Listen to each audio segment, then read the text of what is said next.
جابر رضی اللہ تعالیٰ عنہ بیان کرتے ہیں کہ رسول اکرم صلی اللہ علیہ وسلم نے خطبۃ الوداع کے موقع پر فرمایا، تم عورتوں کے بارے میں اللہ تعالیٰ سے ڈرو، بلا شبہ تم نے انہیں اللہ تعالیٰ کی امان سے حاصل کیا ہے اور ان کی شرمگاہوں کو اللہ تعالیٰ کے کلمے سے حلال کیا ہے۔ ان پر تمہارا حق یہ ہے کہ جسے تم ناپسند کرتے ہو وہ تمہارے گھر میں داخل نہ ہو، اگر وہ ایسا کرے تو تم انہیں مار کی سزا دو جو زخمی نہ کرے اور شدید تکلیف نہ دو، اور ان کا تم پر یہ حق ہے کہ تم انہیں اچھے اور حسن انداز سے نان و نبکہ اور رہائش دو۔ صحیح مسلم۔ میں نے پوری ایمانداری سے حدیث شریف کو کوٹ کی ہے، عورت سے متعلق احکامات بالکل بھی حذف نہیں کیے۔ اگر حدیث شریف میں فرمایا گیا ہے کہ انہیں مار کی سزا دو تو ساتھ یہ بھی فرمایا گیا ہے کہ ایسی مار ہو جو زخمی نہ کرے اور شدید تکلیف بھی نہ دے۔ یہ بھی بیوی کے حقوق میں سے ہے کہ خاوند اس کے لیے اپنی وسعت اور طاقت کے مطابق رہائش اختیار کرے۔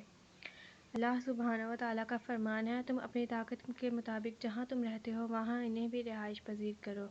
بیوی کا اپنے خاوند پر حق ہے، اگر اس کی اور بھی بیویاں ہوں تو وہ ان کے درمیان رات گزارنے، نان و نبکہ اور رہائش وغیرہ میں عدل و انصاف کرے۔ خاوند پر واجب ہے کہ وہ اپنی بیوی سے اچھے اخلاق اور نرمی کا برتاؤ کرے اور اپنی وسعت کے مطابق اسے وہ اشیاء پیش کرے جو اس کے لیے محبت و الفت کا باعث ہو، نہ کہ بیوی کو اہمیت ہی نہ دے، بات بے بات انتہائی دل سوز رویہ اختیار کرے، اپنے سخت رویے اور برے اخلاق سے بیوی کی سخت دل شکنی کرے،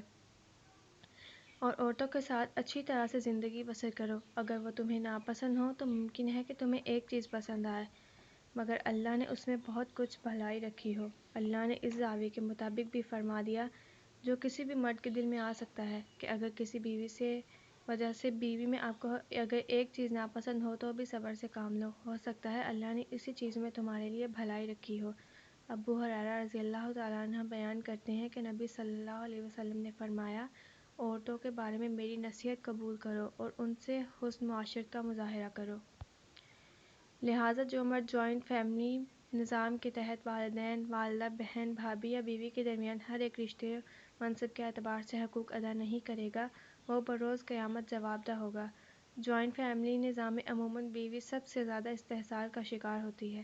والدین کے احسانات تو انسان ساری زندگی نہیں چکا سکتا، بہنیں بھی بہت عزیز ہوتی ہیں، بہنوں کا پیار بھی بے لوث ہوتا ہے، لیکن یاد رکھیے بیوی سے متعلق بھی اسلام نے سخت تاکید فرمائی ہے کہ بیوی کے ساتھ اچھے اور اخلاق سے پیش آؤ اور اس کے تمام جائز حقوق ادا کرو، بیوی کی دل آزاری مت کرو۔